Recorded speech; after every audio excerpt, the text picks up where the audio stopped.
Esta es una de las cosas súper chéveres acerca de 5 razones por qué Dios existe. Nosotros estamos equipándote con los recursos que vas a necesitar para compartir estos argumentos con tus amigos y familiares. Hemos preparado un paquete de recursos que puedes descargar directo a tu celular o a tu computadora, de modo que siempre estés listo con una respuesta rápida. Mi nombre es Rodolfo Rosario y hoy estaremos hablando acerca del problema del mal. El problema del mal niega la existencia de Dios. Volvemos en un instante.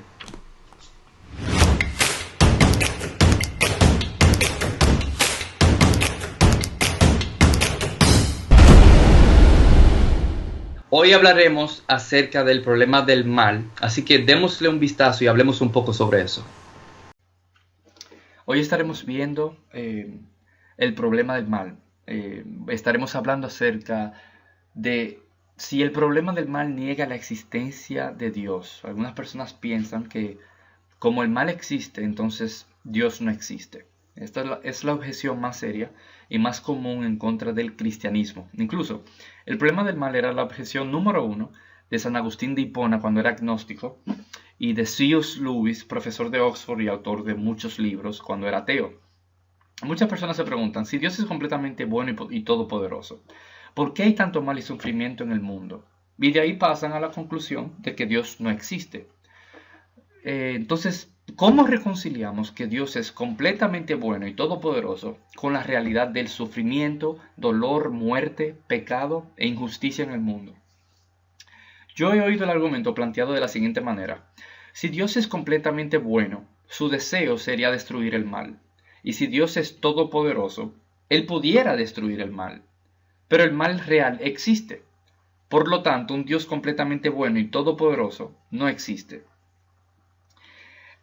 Lo que agravia este problema, es que si Dios no hubiera dicho que Él es bueno, entonces el problema fuera bien simple.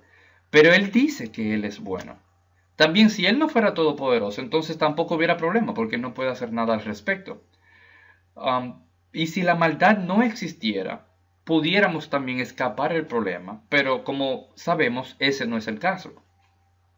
Entonces, ¿cómo respondemos a esta objeción, a esta pregunta de estas personas? Bueno, lo primero que tenemos que ver es que el mal real existe. Nadie duda de que el mal es real. Nosotros lo reconocemos cuando lo vemos. Esta es una realidad que nosotros no podemos negar.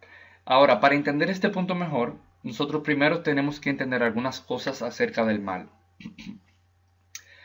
Lo primero que tenemos que entender es que el mal no es algo que tiene una existencia propia, no es una entidad en sí, no tiene sustancia en sí mismo, sino que más bien es una corrupción de aquello que ya existe. En otras palabras, es la ausencia o la privación de algo bueno. Por ejemplo, el deterioro de un diente solo puede existir mientras el diente exista. El óxido de un carro solo puede existir mientras el metal exista. Por lo tanto, el mal existe no como una sustancia, sino más bien como la corrupción de algo bueno. Es una privación y no tiene esencia en sí mismo. Ahora, el hecho de que no tenga esencia en sí mismo no quiere decir que no sea real. Puede que no sea una sustancia en sí, pero involucre una privación o escasez en sustancias buenas. Cuando lo bueno que debiera estar presente en algo no lo está, eso es el mal. Por ejemplo, carros oxidados, cáncer de cerebro o la muerte de alguien. Todos estos son ejemplos de cómo el mal es una corrupción de algo bueno. Pero este problema del mal, el mal real, no es solo un problema para el cristiano. Ambos cristianos y escépticos tienen que explicar el mal. Entonces, ¿qué mejor explica la realidad del mal? Ambos cristianos y escépticos tenemos que explicarlo. Los cristianos dicen que es un alejamiento de la naturaleza de la voluntad de Dios. Ahora, ¿qué dicen los escépticos? ¿Cómo mide el escéptico la realidad del mal? Ellos tienen varias opciones. La primera opción es el individuo. Ellos ahora, como veremos, no pueden recurrir al individuo para dar cuenta del mal, porque las personas o individuos pueden estar muy equivocadas sobre lo que es el verdadero mal.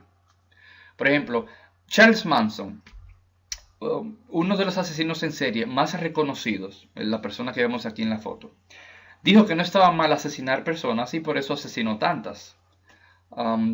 Esto, cuando tenemos una persona que dice lo que es el bien o el mal, entonces lo que estamos haciendo es que convertimos el bien o el mal en algo relativo. En el caso de Charles Manson, él dijo que no estaba mal asesinar, por lo tanto lo hizo.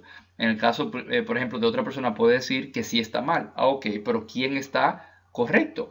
Por lo tanto, el escéptico no puede traer su explicación o no puede basarse en el individuo de que tal persona dijo que está bien o mal. Eso no puede ser la referencia. Por lo tanto, los individuos no son suficientes. Ahora, uno puede decir, bueno, entonces puede ser que venga de la sociedad. La sociedad es quien dice lo que es bien o mal, lo que está bien o mal. Pero como veremos ahora, tampoco puede ser la sociedad. Ahora, ¿por qué no? Bueno, no podemos recurrir a la sociedad para dar cuenta del mal, porque las sociedades también pueden estar muy equivocadas sobre lo que es el verdadero mal. La verdad no es necesariamente lo que dice la mayoría. Durante el gobierno de Hitler, la sociedad alemana apoyó con entusiasmo a los nazis y al asesinato de judíos. Pero como sabemos, esto es algo horrible. Lo fue y lo sigue siendo.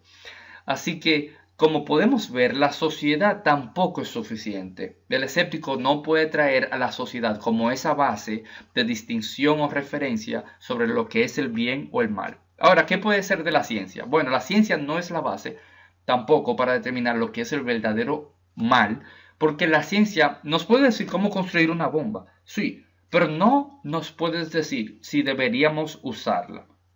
Por lo tanto, la ciencia tampoco puede ser esa referencia y no es suficiente. Como parte de la ciencia, pudieran decir que la evolución entonces puede ser ese fundamento, puede ser esa explicación o referencia, pero la evolución tampoco lo puede ser, tampoco puede ser la base para determinar lo que es verdadero o mal, porque la evolución se trata sobre la supervivencia del humano, no sobre el progreso moral. La evolución no hace a nadie responsable de hacer lo correcto, por lo tanto, no es suficiente tampoco. Los escépticos también tienen un problema, pero tienen un problema más grande que los cristianos. Ellos no pueden presentar un fundamento firme para determinar lo que es el verdadero mal.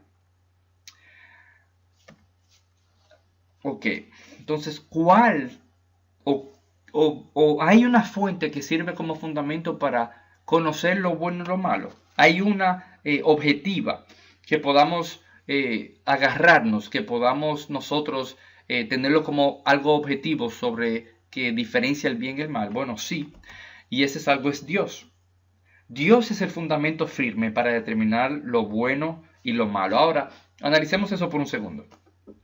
Si decimos que hay mal en el mundo, entonces asumimos que existe el bien, porque el mal es la ausencia del bien, así como la oscuridad es la ausencia de la luz. Si existe el bien, entonces existe una ley moral que sirve como referencia para poder diferenciar entre el bien y el mal.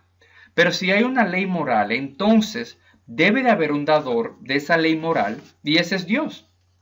Si no hay un dador de la ley moral, entonces no hay una ley moral. Y si no hay una ley moral, entonces no hay bien. Y si no hay bien, entonces no hay mal. Pero en nuestra experiencia diaria sabemos que el mal existe. Por lo tanto, Dios existe. Y Dios es el fundamento firme para determinar lo bueno y lo malo. Ahora, ¿qué es lo bueno? Lo bueno es aquello que refleja su carácter, el carácter de Dios. Ahora, ¿qué es lo malo? Lo malo es lo que se aparta de su naturaleza y su voluntad. Lo que no se refleja el carácter de Dios, eso es de Dios, ese es el mal real. Ahora, no solamente esto, sino que en lugar, como podemos ver, en lugar de que el mal pruebe que Dios no es real, sabemos lo que es el mal porque Dios existe. Ese es nuestro fundamento firme que sirve como la referencia para nosotros poder distinguir el bien y el mal. El bien siendo aquello que refleje el carácter de Dios, el mal aquello que no lo refleje. Ahora, No solamente esto, sino que el cristianismo es la única religión que acepta la realidad del mal y el sufrimiento y que da la causa y el propósito para ello. El cristianismo ofrece la respuesta más comprensiva al problema del sufrimiento y del mal. Entonces, si Dios es completamente bueno y todopoderoso, ¿por qué no detiene el mal? Tenemos animales que sufren, tenemos incendios que destruyen, suceden accidentes, niños son violados. Parece ser que simplemente hay mucha maldad en el mundo para que Dios exista. Entonces, ¿por qué? ¿Por qué Dios no detiene el mal? Bueno, podemos hablar sobre de cómo Dios creó al hombre con libre albedrío. Mucha maldad viene de ahí. Dios creó al hombre con libre albedrío para que pudiéramos amarlo libremente, ya que Dios no quería robots, sino criaturas que le amaran por decisión propia. Un mundo en el que las personas tienen la libertad de amar es también un mundo en el que las personas tienen la libertad de odiar y cometer grandes actos de maldad. Sin libre albedrío, nunca hubiéramos entonces tenido la bendición de experimentar el amor, ya que el amor genuino y real no se forza, sino que es una decisión libre. Ahora tenemos que hablar de que si el libre albedrío fuera destruido, el cual es la única forma de acabar con el mal, entonces eso sería una maldad en sí mismo, porque privaría a los seres libres de su mayor bien, que es el amor. A veces somos muy rápidos para culpar a Dios por todo, pero tenemos que reconocer que no lo sabemos todo. A veces enfermedades se desarrollan por el estado corruptible del cuerpo que se puede corromper con el tiempo. A veces también un huracán puede convertirse en una catástrofe solo porque la construcción no sigue los estándares de seguridad requeridos. A veces Dios permite estas cosas para acercarnos a Él por primera vez. Por ejemplo, leí recientemente acerca de cómo 5,000 personas nuevas visitaron la iglesia de Tim Keller el primer domingo luego del acto terrorista en Nueva York en septiembre 11 del 2001, indicando que Dios estaba de nuevo o quizás por primera vez en sus mentes. Entonces, esto crea un problema. Queremos que Dios detenga todo el mal, pero aquí está el problema con esto. Queremos que Dios ponga fin al mal que aborrecemos, pero no queremos que Él interfiera con el mal que atrae. Y tenemos que ponernos a pensar, si Dios interviniera e inmediatamente castigara toda la maldad, ¿dónde quedaríamos nosotros? ¿Dónde quedarías tú? Esa es una pregunta que tenemos que hacernos cada uno de nosotros. Esto quizás nos ayude. Si supiéramos todo lo que Dios conoce, entonces nosotros permitiríamos también lo que Dios permite. Dios es todopoderoso, pero Dios también es omnisciente, lo sabe todo, y Dios también es sabio. Entonces, si supiéramos todo lo que Él conoce, nosotros también permitiríamos lo que Dios permite. Ahora, Dios tiene un propósito para todo. Aún no lo sepamos ni lo entendamos, a veces Dios permite sufrimiento para romper nuestro orgullo, profundizar nuestro deseo por Él, para darnos madurez, a veces para traernos a Cristo, a veces para enseñarnos confianza en Él, entre otras razones. Pero este no es el mejor de todos los mundos posibles. Pero puede que sea el camino al mejor de todos los mundos posibles. La Biblia es clara en que el pecado y el sufrimiento son parte de nuestra experiencia humana ahora, pero no tiene que ser así para siempre. Jesús dice, yo soy el camino, la verdad y la vida. Nadie viene al Padre si no es por mí. Juan 15:6. Dios nos promete un mundo sin maldad cuando estemos en el cielo con Él, cuando estemos ya glorificados, cuando Él vuelva a buscarnos y estemos para siempre ya por toda eternidad con Él. Él promete que todo sufrimiento ya Él lo va a erradicar, no habrá más lágrimas, estaremos con Él siempre en gozo completo. Eso es lo que Él nos promete, un mundo sin maldad, un mundo nuevo sin sufrimiento. La pregunta es, ¿confiaremos en Él? Confiaremos en Él, en esas cosas que Él nos promete. La palabra felicidad se encuentra 3 veces en el Viejo Testamento y la palabra gozo se encuentra 192 veces en el Nuevo Testamento. Y es claro que el enfoque es del Nuevo Testamento en que en Jesús hay un gozo que sobrepasa todo sufrimiento y hay esperanza para el presente y para el futuro cuando viviremos en gloria con Él en el cielo por toda eternidad. Entonces, de nuevo, la pregunta es, ¿confiaremos en Él? ¿Confiarás tú en Él? Yo espero que sí. Como cristiano tenemos la esperanza, mientras pasamos por algo que estemos sufriendo, la esperanza que Dios nos promete de que Él está con nosotros. Y como escéptico y ateo, hay una esperanza de que si tú la aceptas en el día de hoy, tú también tienes esa esperanza que Él te promete. Y para las dos personas que aceptan a Jesús y confían en Él, tenemos también esa esperanza futura de que un día estaremos en el cielo con Él. Queremos que sepas que hemos hecho el compartir estos videos muy simple. Tenemos recursos para ti gratis que incluyen presentaciones, audio, video, incluyendo infográficos relacionados al tema. Así que para más contenido continúa viéndonos aquí en 5 razones de por qué Dios existe. Mi nombre es Rodolfo Rosario y nos vemos la próxima vez.